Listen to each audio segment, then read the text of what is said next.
इंडोनेशियाचे मुंबईतील consulate general AD. विर्दोयो यांच्या उपस्थितीत कोल्हापुरातील उद्योजकांची बैठक आयोजित करण्यात आली होती।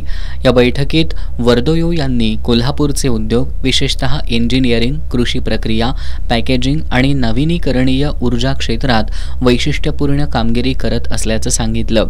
या क्षेत्रांमध्ये कोल्हापुरात भरपूर संधी उपलब्ध आहेत।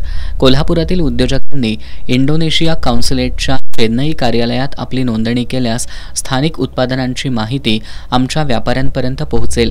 त्यातून कोल्हापुरातील व्यावसायिक भागीदारीला आणि गुंतवणुकीला आमचा सकारात्मक प्रतिसाद राहील असं त्यांनी सांगितलं।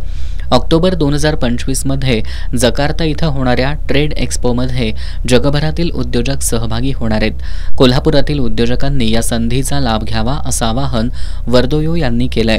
भारत इंडोनेशिया व्यावसायिक संबंध बळकट करण्याच्या अनुषंगानं ही बैठक अत्यंत फलदायी ठरेल अशी अपेक्षा व्यक्त करत स्थानिक उद्योजक आंतरराष्ट्रीय स्तरावर स्वतःची ठसा उमटवतील असा विश्वास महाराष्ट्र चेंबर ऑफ कॉमर्सचे अध्यक्ष ललित गांधी यांनी व्यक्त केला। या बैठकीमध्ये कोल्हापूर विभागामध्ये इंडोनेशियातर्फे कोणत्या क्षेत्रामध्ये गुंतवणूक करता येईल या संदर्भात चर्चा झाली। कोल्हापूरच्या वेगवेगळ्या क्षेत्रातल्या उत्पादकांना कोणती उत्पादनं निर्यात करण्याच्या संधी आहेत या संदर्भात सुद्धा अतिशय सविस्तर चर्चा झाली।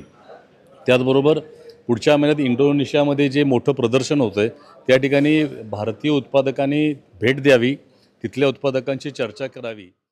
बैठकीला इंडोनेशिया कॉन्सुलेट वाणिज्य विभागाचे एको जुनोर, श्रीमती डायन हयाती सॅमस्युवीर किबे, प्रशासन विभागाचे मुस्तफा अन्सारी, महाराष्ट्र चेंबरचे अध्यक्ष ललित गांधी, कोल्हापूर इंजिनिअरिंग असोसिएशनचे अध्यक्ष कमलाकांत कुलकर्णी, सचिन शिरगावकर, अश्विनी दानिगोंड, सुनील शेळके, जयेश ओसवाल, एस.डी. पेंडसे, रोनक शहा, मनोज झंवर, धैर्यशील पाटील आणि विविध क्षेत्रातील उद्योजक उपस्थित होते।